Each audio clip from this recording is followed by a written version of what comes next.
THF Bazo was a well-known OG in the Chirac Wars, highly respected throughout the city. That's why his shocking and brutal murder hit so hard. He'd managed to survive conflicts with some of Chicago's deadliest figures, beat serious cases, and even got shot over issues that weren't his own. But despite everything he'd been through, what happened next would change everything. On October 25, 2025, Bazo was leaving a car shop with two other men in broad daylight when gunmen pulled up on them. He didn't even get a chance to react before shots started flying. It appeared the shooters knew exactly where he'd be and when to strike. As the bullets came raining down, Bazo hit the ground, but the attackers kept firing until they were sure he was gone before fleeing the scene. All three men were hit, but THF Bazo was the only one who didn't survive. In the hours following the shooting, word spread online that he was still alive and fighting for his life in the hospital.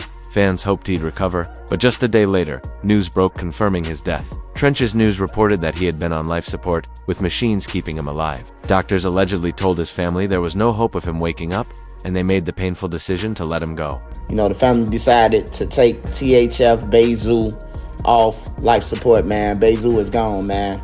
THF Bazo was deeply loved in Chicago, not just by his own set. Even people outside of THF, including those from O Block, 600, 300, and TTE, paid their respects after he passed. He even had connections beyond the city. 21 Savage reportedly offered to cover his funeral expenses. But as much as he was respected, he also had plenty of enemies. After his death, his ops flooded social media mocking him. One man named Fanso started dissing Bazo online right after the shooting, and that's allegedly what led to his girlfriend G.I. being shot and killed hours later. G.I., who is also a rapper, quickly became the center of countless rumors about who is responsible and why. Some people accused her of dropping Bazo's location, but later reports suggested she had nothing to do with it and was targeted only because of her boyfriend's disrespect toward Bazo. According to G.I.'s brother, she wasn't even supposed to be the victim. Sources say she and Fanso were sitting in a car when shooters pulled up and fired into the side where she was sitting, killing her instantly while Fanso survived. Fanso was allegedly affiliated with 0511, of THF's biggest rivals. Just before G.I.'s murder,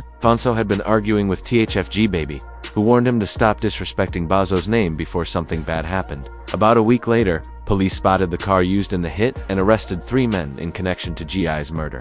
Though their identities haven't been revealed, G.I. also had ties to other THF enemies. She shared a child with 757 Ba, who was known for his violent reputation. Back in 2017, a 600-member named Mikado was reportedly out trying to catch 051 members lacking. Mikado, considered one of the most feared shooters in the city, allegedly had multiple bodies to his name. But when Ba saw him at a party, he opened fire. A shootout erupted, and though Mikado survived, Ba's friend was killed. 7 people were hit that night, and in 2024, Ba was finally arrested for the shooting. G.I. often referenced street life in her music, like in her track, Want All the Smoke, where she rapped, he ran, and he fell. They hopped him. Bullets, they hurt. They hit him like Cho. I make one phone call, got killers from east to west. _ it ain't no talking. Despite her lyrics, G.I. reportedly wasn't involved in gang beefs and was killed only because of Fanso's actions. Still, there's no real evidence that THF had anything to do with her death. When THF Bazo died, he wasn't actively beefing anymore, but in his earlier years, he was heavily involved in some of Chicago's most violent conflicts. After moving into THF territory as a teen, he caught an armed robbery charge at around 13 and spent nearly 5 years in juvenile detention. Once he got out, he jumped back into the streets and became part of a deadly war between THF and 051. 2 sets located close enough for constant clashes. The war raged for years, and both sides lost several members. In 2009, Bazo allegedly caught a body and spent years fighting the case. Once it was dropped, he got back to music and released Beat That Body with King Von, where he rapped, "Beat the body. Now the trenches call me Rocky. Shout the members. They my potent. We going high speed, ain't no pulling over." The THF 051 beef actually started before drill culture blew up. It kicked off after Zico from 051 argued with Aki from THF, which ended with Zico's death. That loss fueled 051's rage, and in 2011, they retaliated by killing 2 THF members, Quinn and later Tony. The violence between the 2 sets spiraled, and in 2013, Bazo was accused of killing Big, a respected 051 member. Her brother, 051 Ariel, allegedly told police that Bazo bragged about the murder, saying, "Ungutter, on my son, I whacked her big ass." In 2015, tragedy struck Bazo's family when his stepson Rahim, who also repped THF, was killed. Rahim had allegedly come close to taking out 051 Melly, but while Bazo was locked up, the ops caught Rahim and shot him dead. That loss hit Bazo hard, and when he got out, he reportedly started sliding again. By 2019, Bazo found himself wrapped up in another serious case, this time with Lil Durk and King Von. The three were accused of robbing and shooting a man in Atlanta, and both Durk and Von were charged with attempted murder. The case paperwork mentioned Bazo as being involved, but the charges were eventually dropped. In a wild twist, Bazo even went live on Instagram with the man they allegedly shot, calling him a snitch. THF Bazo remained close to Lil Durk, and once Durk blew up as a superstar, Bazo began stepping back from the streets. However, when Durk got locked up on a murder-for-hire case, Bazo allegedly struggled financially and couldn't leave Chicago. Around that time, THF got into new conflicts, which some believe led to his death. The tension started when Lil Durk began hanging out with Lil Zay Osama from 6300. Initially, 6300 and THF were cool,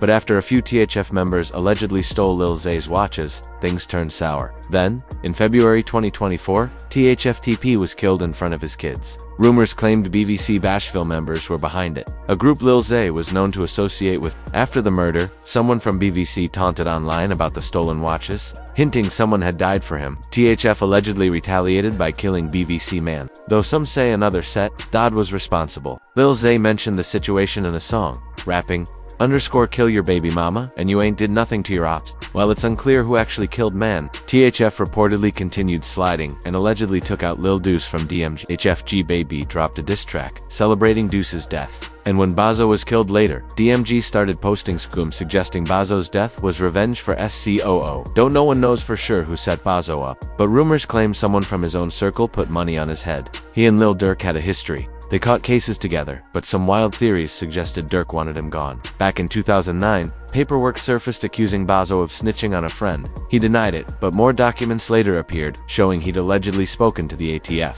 According to those files, both THF Bazo and King Von were questioned by federal agents, and Bazo supposedly explained how THF operated without a real leader. He later denied everything, calling the allegations false and insisting he never cooperated with authorities. Show me my name on the paperwork. Show me who I got arrested, gang.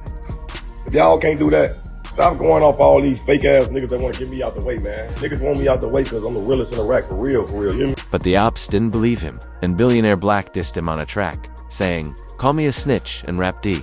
You suffered in a incognito on the glit. He don't know that's a switch. Fashion killer. I might smoke him in some ricks. Cause _ working with the ATF, tried to call me a snitch." Rumors spread that informants were helping the feds in Lil Durk's murder-for-hire case, and some tried to connect Bazo's death to it, suggesting Durk was cleaning house. But there's no evidence to support any of those claims. THF Bazo had been active in the streets for years, making enemies everywhere. Some believed he stayed in Chicago because he couldn't afford to leave after Durk got locked up. But Bazo shut those rumors down by showing off stacks of cash online. He could have walked away from the streets for good, but instead, he stayed and was tragically gunned down in broad daylight. GI was allegedly the first person killed in retaliation for Bazo's death, and many believe that was just the beginning of more violence to come.